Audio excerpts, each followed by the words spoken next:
येणाऱ्या 5,500 सहाय्यक प्राध्यापकांच्या पदभरतीमध्ये तुम्ही कुठे आहात? तुम्ही आम्ही कुठे आहोत? याच्या संदर्भात हा व्हिडिओ आहे. आणि ही भरती किती टक्के ऑथेंटिक होईल? किती टक्के पारदर्शक होईल? यामध्ये ज्यांची कुठेही ओळख नाही, वशिला नाही, यांचं भविष्य काय आहे? नेमकी परिस्थिती काय आहे? या संदर्भात आपण या व्हिडिओमध्ये भाष्य करणार आहोत. सगळ्यात सुरुवातीला तुम्हाला सांगतो की सहाय्यक प्राध्यापक पदांची जी संस्था स्तरावर ही भरती होणार आहे, त्यामध्ये तुम्ही आम्ही ज्यांचा वशिला नाही, ज्यांची ओळख नाही आणि विशेष म्हणजे ज्यांच्याकडे पैसे नाही, ते कुठेच नाही आहोत. ध्यानात ठेवा, सध्या CHB म्हणून कार्यरत असणारी जी कॅन्डिडेट मंडळी आहेत, यातली जी गलेलठ्ठ पैसेवाले असतील किंवा संस्थाचालकांच्या अगदी जवळचे असतील किंवा संस्थाचालकांसोबत किंवा मग उच्च पदस्थांसोबत ज्यांची लागेबांधे आहेत, अगोदरच कॉन्ट्रॅक्ट झालेला आहे, देवघेवीची भाषा झालेली आहे किंवा मग जागा ठरलेल्या आहेत, या त्यांचंच फक्त व्हॅकन्सीज पक्क्या आहेत. ही गोष्ट 100% सत्य आहे. ही गोष्ट ध्यानात ठेवा. एक तर व्हॅकन्सी पडणार आहेत आणि SC-साठी इतक्या जागा, NT-साठी इतक्या जागा, OBC-साठी ओपनसाठी इतक्या जागा, अशा प्रकारे ॲड येणार आहे. पण तो विषय कोणत्या किंवा त्या कॅटेगरीला कोणती जागा द्यायची हे पूर्णपणे संस्थेच्या हातावर आहे. त्यामुळे मुलाखती हा फक्त केवळ फार्स असणार आहेत. एकतर शासनाने पहिली गोष्ट म्हणजे MPSC थ्रू ही भरती करायला हवी होती. माननीय राज्यपाल यांनी या संदर्भामध्ये पाठीमागचे जे राज्यपाल होते त्यांनी या संदर्भामध्ये निर्देश दिले होते, पण त्यांची बदली झाली आणि त्यांनी तो मुद्दा एकदम अगदी पक्का धरून ठेवला होता. दुसरी गोष्ट, UGCचे जे नियम आहेत शिक्षक भरती संदर्भातील आणि त्याबाबत जे सांगितलं गेलं की नाही, ते MPSC थ्रू भरता येणार नाहीत, ते मुलाखती थ्रूच भरावे लागतील. ते विद्यापीठांसाठी होतं. ज्या विद्यापीठांच्या जवळपास 450-500 व्हॅकन्सीज आहेत त्यांच्या बाबतीत होतं.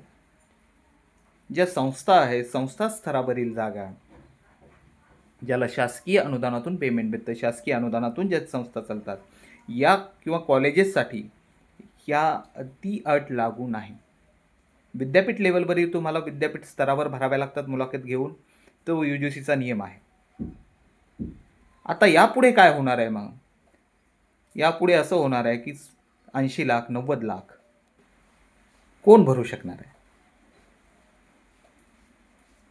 मग या विद्यार्थ्यांनी काय करावं? तर फॉर्मसाठी लागणारा किंवा मग तुम्हाला इंटरव्ह्यू देण्यासाठी जाण्या येण्यासाठी लागणारा खर्च करू नका.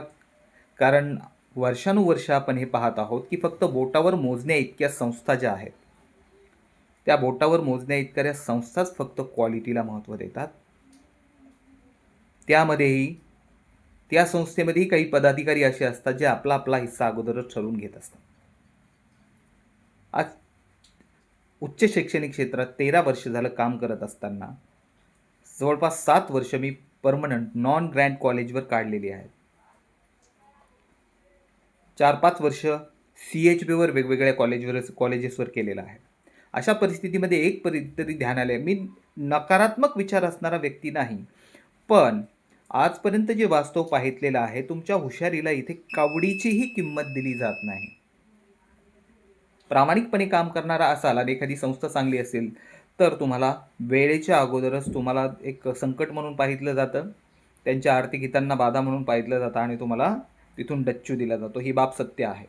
काही संस्था चांगल्या आहेत ज्या आपल्याकडे अगोदर काम करतात, त्यांना प्राधान्य देत असतात, पण तिथं ज्यांचा हितसंबंध आहे ते तुमचे हितशत्रू होतात. आणि मग इथे काय आहे, एखाद्या संस्थेमध्ये एखादा आता CHBवर काम करतोय आणि त्याची ओळख आहे, त्याच्याकडे पैसा आहे, अशा परिस्थिती किंवा राजकीय कार्यकर्ता आहे, अशा परिस्थितीमध्ये त्यांचं काम होऊ शकतं. येणाऱ्या 5,500-400 जागामध्ये अशी जर परिस्थिती नसेल तर एक 100% पैकी 0.05% म्हणजे एक 0.5% संस्थाही अशा नसतील की ज्या खरोखरच पारदर्शकपणे भरती घेतात किंवा जिथं पैशाला व्हॅल्यू नाही, अशा 0.5%ही संस्था नाहीत.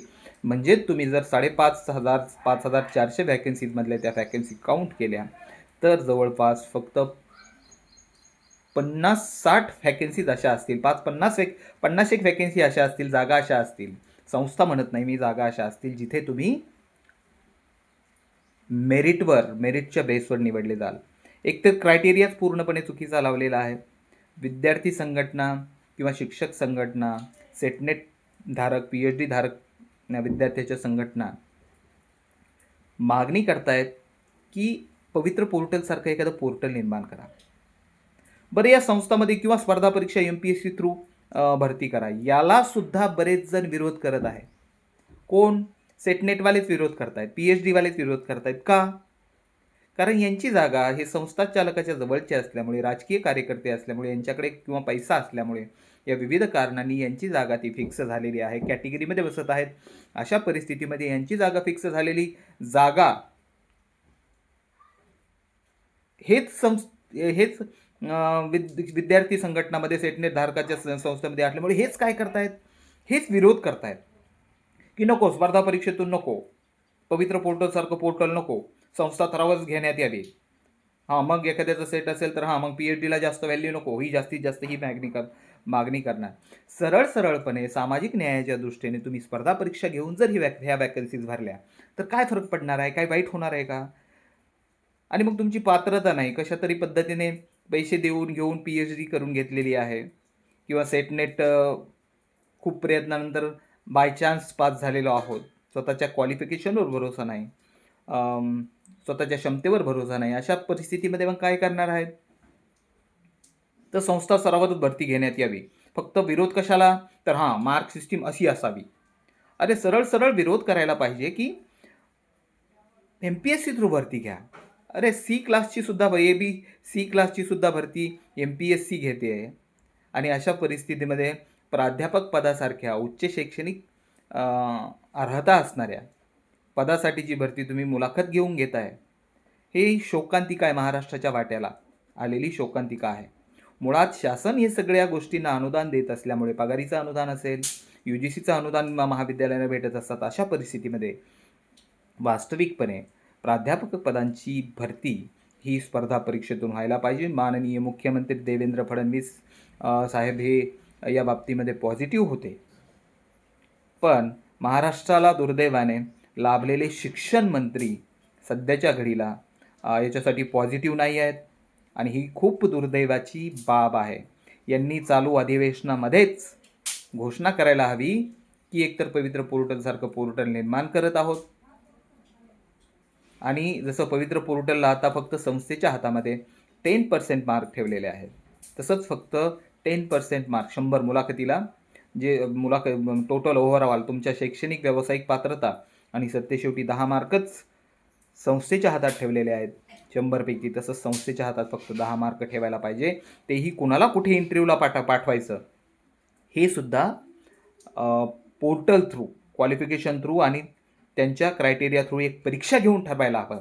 विषयवाईज परीक्षा घेऊन हे ठरवायला हवं. आणि तसं करायचं नसेल, स्वतंत्र पोर्टलसारखी व्यवस्था करायची नसेल, तर अशा वेळी शासनाने MPSCकडे हा आपला कार्यभार देऊन प्राध्यापक भरतीचं आयोजन करायला पाहिजे. 5,500 व्हॅकन्सीज खूप खूप खूप मोठी गोष्ट आहे.